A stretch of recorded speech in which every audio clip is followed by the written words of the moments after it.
My name is Sophia Reynolds. I am 35 years old. At my baby's shower, a pregnant woman walked in and called my husband honey. I froze. Then she looked directly at me and said, "I'm his wife and I'm carrying his baby."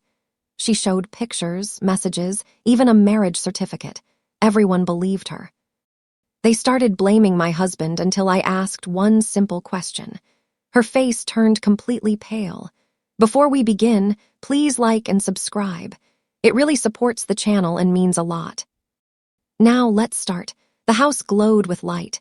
Gentle music drifted through the air, and pink and white decorations filled every corner. People were smiling, laughing, celebrating. It was my baby shower. After 7 long years, I was finally pregnant. 7 years of waiting, 7 years of heartbreak, 7 years of quiet prayers whispered into the dark. There were nights I cried when no one could see me, and days I forced a smile, pretending everything was fine. Doctors, test results, medications, hope rising, and then falling apart again and again. And every time I felt like I couldn't go on, there was one person who kept me from falling apart. My husband, Ryan. He never once blamed me, not a single time. When people whispered behind my back, he stood firmly in front of me. When I lost hope, he gave me his. "It's okay," he would say, holding my hand gently. "We still have time." He was steady, patient, kind, the kind of man people trust without hesitation. The kind of man I trusted with my entire life. And today, after everything we had been through, we were finally here. A new chapter. I looked around the room. My family was there. His family, too. Friends, relatives, everyone smiling, everyone celebrating us. I placed my hand softly on my stomach and a small smile touched my lips. "This is real," I whispered to myself. Ryan walked toward me, holding a small gift box. "For you," he said quietly. I smiled. "You've already given me everything," I replied. He shook his head gently. "Not enough." He always said that, like whatever he did could never measure up. But to me, he was everything. People gathered around us, laughter filling the room. Someone joked, "After 7 years, this baby is going to be extra special."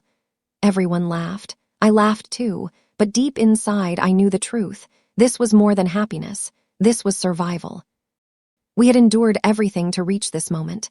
The cake was brought out and everyone clapped. "Make a wish," someone called.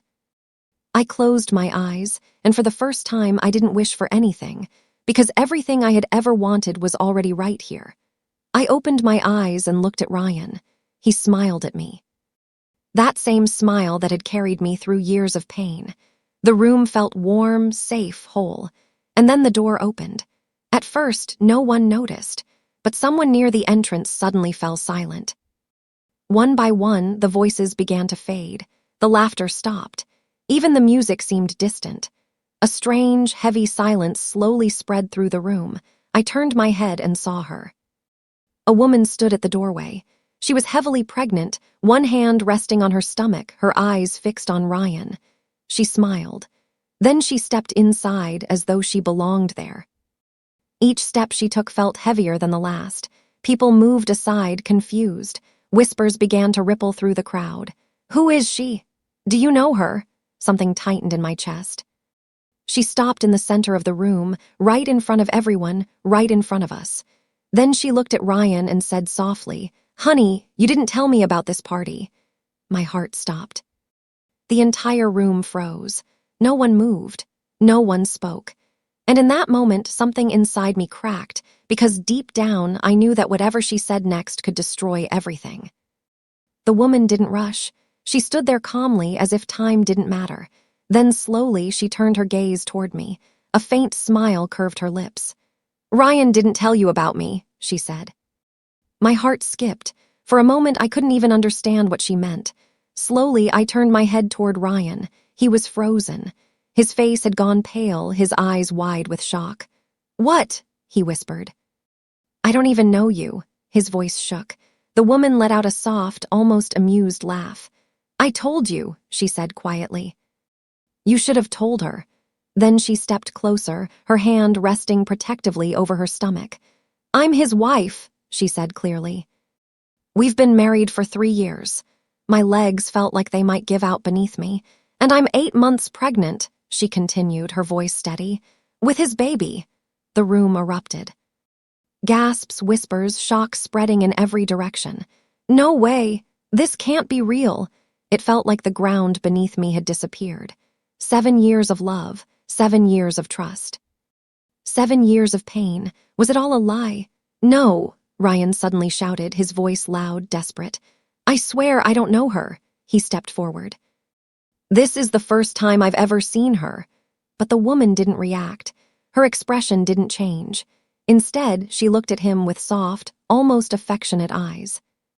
Baby, don't be scared, she said gently. That one word shattered something inside me. Tell them the truth, she continued softly. Tell them we love each other. Ryan shook his head quickly. No, this is crazy. You promised me, she said, her voice now slightly unsteady. You said you would introduce me to your family. She stepped closer. I waited for 3 years. I didn't want to come here like this, but you left me no choice. Her hand tightened over her stomach. I want my child to have your name. Tears filled her eyes, and for a moment she looked so real, so convincing, that even I felt doubt creeping in. Enough, Ryan shouted. I don't know you. I've never seen you before. His voice cracked, and for the first time I saw fear in him. Real fear. The woman didn't argue. She simply opened her bag and pulled out some papers. Then explain this, she said calmly. She held up photos, pictures of her and Ryan together, close smiling. My breath caught in my throat. Then messages, printed chats, love words, promises, and then a document, marriage certificate. My hands began to tremble, but she wasn't finished. She pulled out one last paper. A DNA report, she said quietly, confirming he's the father. The room fell into complete silence. Then chaos. How could you do this? Shame on you, leave him. People started pointing at Ryan, judging him, tearing him apart. And this today, the woman said loudly. Ryan, tell them the truth. Tell them you love me. Tears streamed down my face. Everything inside me was breaking. 7 years, every memory, every moment. Was it all fake? Ryan kept shaking his head. I'm innocent, he said again and again. I don't know her. His voice kept reaching for me, but the proof was overwhelming. For almost 10 minutes, everything stayed like that.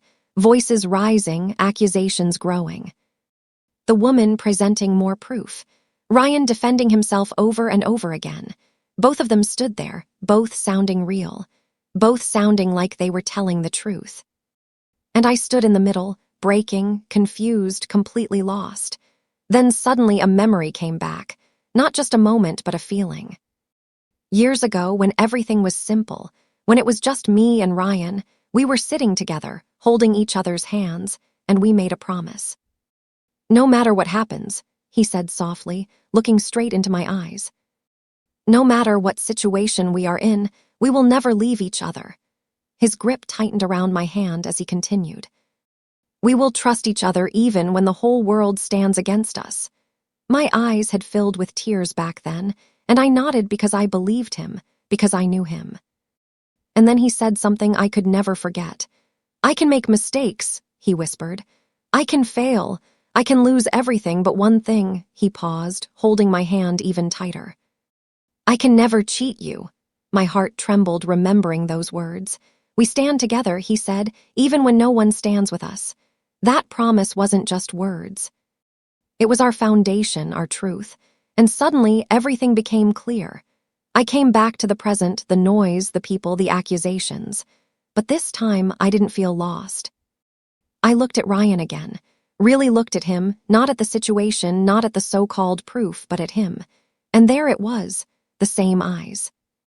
No guilt, no hiding, no fear of being exposed, only fear of losing me. Just one silent message. Please trust me. His eyes were filled with tears because he was standing there losing everything. His respect, his name, his life, and no one believed him. No one except me.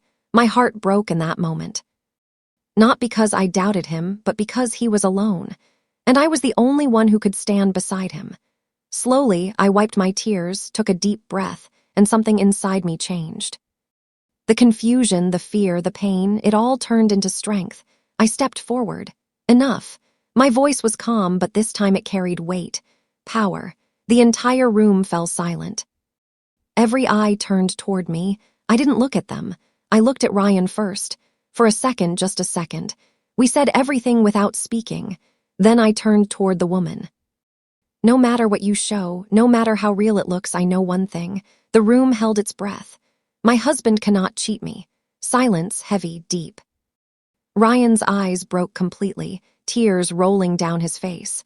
Because in that moment, when the whole world stood against him, I stood with him. And that changed everything. I turned toward the woman again, my face calm, my eyes sharp. But now I said slowly, "Let's find out who you really are." She lifted her chin. "I already told you," she said. "I'm his wife," I nodded slowly. "All right." A small, calm smile appeared on my face. "Then let's take a small test." The room leaned in immediately. I stepped forward, standing right in front of her. "You said you've been with him for 3 years, right?" "Yes," she replied quickly. "Of course, good," I said softly. "Then you must know everything about him." She hesitated for a fraction of a second, then nodded again. "Yes," I smiled. "Tell me something simple." The room went completely silent. "What is the one wish that defines his life?" She blinked. "What kind of question is that?" She said nervously, "Everyone has many wishes." "You're right," I said calmly. "But a wife," I looked straight into her eyes. "A wife knows the one thing that matters most." She forced a smile. "Fine," she said. "He wants to become the richest man in the world." And suddenly I laughed. Not loudly, but enough. Then slowly others in the room started laughing too, because everyone knew Ryan never cared about wealth. I shook my head. "I think you didn't prepare well." Her expression changed instantly. "What are you talking about?" she snapped. "I'm his wife. I have proof." "Let's try again," I said calmly. "One last question." The tension in the room grew heavier. "Tell me," I said slowly, "what is his daily habit, the one thing he never skips?" She hesitated again. Her confidence was starting to crack. She stuttered. "He likes movies and clubs. He goes out daily." This time even Ryan smiled slightly because it was completely wrong. He hated noise, hated crowds. He loved silence, nature, peace. Every single day he spent time alone, just breathing, just thinking. Now people started looking at her differently, not believing her, but doubting her. I stepped closer. My voice stayed calm, but sharper now. "Now tell me, who are you?" Her face turned pale. Her hands started shaking. Or I said slowly, "Should I call the police?" That was it, she broke. "No, no, please," she cried. "I'll tell everything." And in that moment, everything changed. The room leaned in as she spoke, her voice trembling. "I'm not his wife," she said, and gasps filled the air. I was paid." My heart tightened instantly. "Paid?" someone shouted. She nodded quickly, tears forming in her eyes as she cried. "I needed money." "I'm pregnant." I had no support. Her voice shook as she continued. "And he offered me money." My eyes narrowed. "Who?" I asked. Her hand slowly lifted, shaking, uncertain, and then it pointed toward the crowd. Everyone turned at once. And there he was, standing there, calm just moments ago, now completely frozen. Ryan's close friend, his business partner, the same man who had been enjoying the party, smiling, watching everything unfold. His face turned pale. For a second, no one moved. Then suddenly he tried to leave, but people stepped in front of him. "Where are you going?" someone shouted. He stopped, caught, exposed. "This is not what it looks like," he tried to speak. "Then what is it?" Ryan said, his voice no longer confused. It was cold, sharp, dangerous. "I trusted you," Ryan said slowly, every word heavy. "I gave you everything." The room fell silent again as he continued. "You had nothing. I brought you into my business. I gave you work. I gave you respect. I treated you like family." His voice started breaking. "And this is what you did." The man looked down silent. Then suddenly he shouted, "I wanted you to lose everything." The room froze. "You had everything." He continued, his voice filled with bitterness. "Respect, success, the perfect life. And I had nothing. So I decided to take it all from you." Silence fell again, heavy, suffocating. Disgust spread across the room as the truth came out completely. The pregnant woman cried quietly, her voice breaking. I didn't know it would go this far. I just needed money. I closed my eyes for a moment, then opened them and looked at Ryan, the man I almost doubted, the man who never lied. Ryan turned toward his friend again, but now there was no anger, only disappointment. You're done, he said quietly. The man looked up. What? You're fired, Ryan said firmly. From today, you have nothing in my business. His voice was final. And from today, you have no place in my life. Never show me your face again. The man stood there completely broken. No one supported him. No one defended him. Whispers filled the room. Shameful. Disgusting. He looked around, hoping someone would stand by him, but no one did. Then suddenly someone stepped forward, throw him out. And just like that, two men grabbed him. He struggled, shouting, "Let go of me!" But his voice meant nothing now. They dragged him toward the door while everyone watched in silence, judging. And just like that, he was thrown out without respect, without dignity, with nothing but shame. Slowly, the room came back to life. People whispered, apologized, looked ashamed, but I didn't care about them. I looked at Ryan and he looked at me. For a moment, nothing else existed. Then slowly he walked toward me, his eyes filled with tears. "I'm sorry," he whispered. I shook my head. "You did nothing wrong," I said softly. His voice broke as he said, "Today I'm standing here only because of you. When everyone blamed me, you believed me." He held my hands tightly. "I don't know what I did to deserve you, but I'm thankful every single day." My eyes filled with tears, but this time they weren't from pain. They were from relief, from pride, from love. I stepped closer and hugged him tightly because we didn't just survive this moment.